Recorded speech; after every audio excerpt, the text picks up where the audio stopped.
Hello everyone, this is tutorial video for this wireless tester. So I'm going to explain the components in this I've used and the working of this.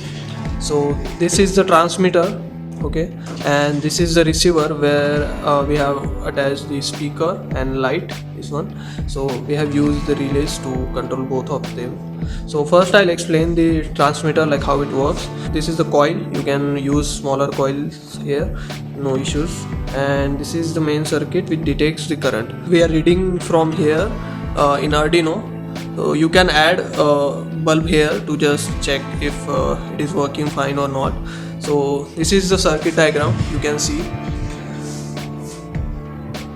Okay, so we have used this BC5047 transistor, and this is the left side of transistor and this is the right side. So and this is the coil. So we have used 3 transistor. There is a sub resistor. You can use any small, like 100 200 ohm.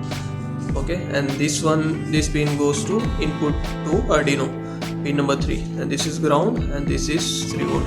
So this circuit will detect the current, and we will be reading in the Arduino, like if it is there is current flowing or not, and depending on that we'll send the data through radio from transmitter here, receiver, and then we use that data to turn on the speaker and light.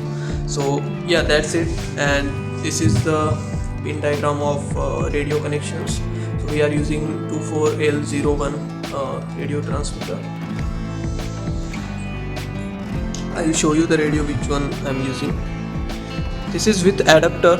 Actually this comes differently. You can see this little adapter, and this is a battery we are using to power the Arduino. And on receiver side we are using 2 relays, one for the speaker and one for the light. Okay, so we have to use 2 Arduino. So there was some issue while using both of them on one Arduino, so I have separated them, and this Arduino will only just play audio in loop, and we will use this another Arduino to communicate with the sender, and we'll receive the data and just control the speaker from here. So we'll just turn on and off the speaker while it is continuously playing from here. So we'll just turn off and on the speaker, and the light also we are controlling from here. So yeah, that's it. You can connect anything here, so that's not the big deal. Okay, so that's it. I'll attach the code in the description, and let me know if you have any questions. Thank you.